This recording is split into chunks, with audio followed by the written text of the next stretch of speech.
గీ దునియా మీద ఎక్కువ సంపాదించేది ఎవళ్ళని అడిగితే ఏ వ్యాపారం చేసుకునేటోళ్ళ పేరో లేకుంటే ఏ ఆటలాడేటోళ్ళ పేరో చెప్తారు చాలా మంది. కానీ కుబేరుడు వెంకటేశ్వర స్వామి పేరు ఎవళ్ళన్నా చెప్తారా? ఏడుకొండల మీద ఉన్న స్వామివారి సంపాదనకు ఎవ్వళ్ళు సాటిరారు. ఇగో గింతమంది భక్తులు వచ్చినాక మరి ఆదాయం రమ్మంటే ఎందుకురా చెప్పుర్రి. అగ చూడుర్రి తిరుమల కొండంతా ఎట్లా నిండిందో భక్తులతోని. గోవిందనామంతోని 7 కొండలు మారుమోగుతున్నాయి. భక్తులతోని బంగారు వాకిలి కిక్కిరుస్తున్నది.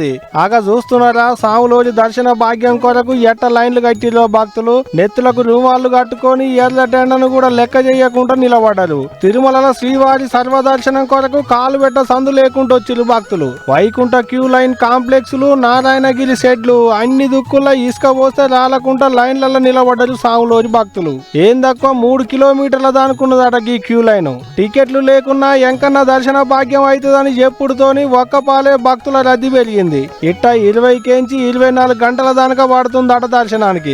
ఎండాకాలం సెలవులు, శని ఐతారాలు సెలవులు, విఐపి దర్శనాలకు బిరేకులు పడుడు, పొల్లగాల పరీక్షల ఫలితాలు వచ్చుడుతోని ఎంకన్న కొండ మీదికి మొక్కులు చెల్లించుకునేందుకు భక్తులు బండ్లు కట్టిలు అంటున్నారు అధికారులు. ఇంకో పెద్ద ముచ్చట ఏందంటే శుక్రవారం ఒక్కనాడే ఏం తక్కువ 70,000 మంది కంటే మీదనే భక్తులు వచ్చి దర్శనం చేసుకున్నారట.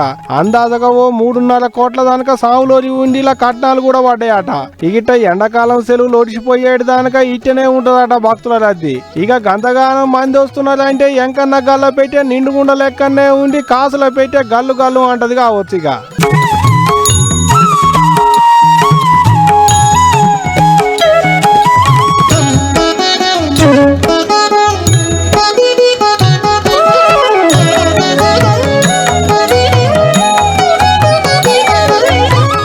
ఇక ఇదిట్టుంటే ఇటు యాదాద్రి నరసన్న గుట్ట మీదకి కూడా బాగానే గదిలొచ్చిరు భక్తులు. ఏం తక్కువ 3 గంటల దానక పడుతుందట నరసన్న దర్శనానికి. అట్టొచ్చేటి భక్తులతోని కొండంతా కాలు పెట్ట సందు లేకుండా అయింది. వచ్చిపోయేటి భక్తులతోని తోవలన్నీ కార్లు బండ్లతోని నిండిపోయి ట్రాఫిక్ కూడా గట్టిగానే అయింది. అంతేకాదు బండ్ల పార్కింగ్ చేసేటి జాగాల కూడా సందు లేకుండా నిండిందట. ఇగో ఇట్ట వరుసగా సెలవులుండుతోని దేవుళ్ళ దర్శనానికి బగ్గ బండ్లు కట్టిరు భక్తులు. దేవుళ్ళ దర్శనాలు చేసుకుంటున్నారు, పాత మొక్కులు చెల్లించుకుంటున్నారు, కొత్త మొక్కులు పెట్టుకొని పోతున్నారు.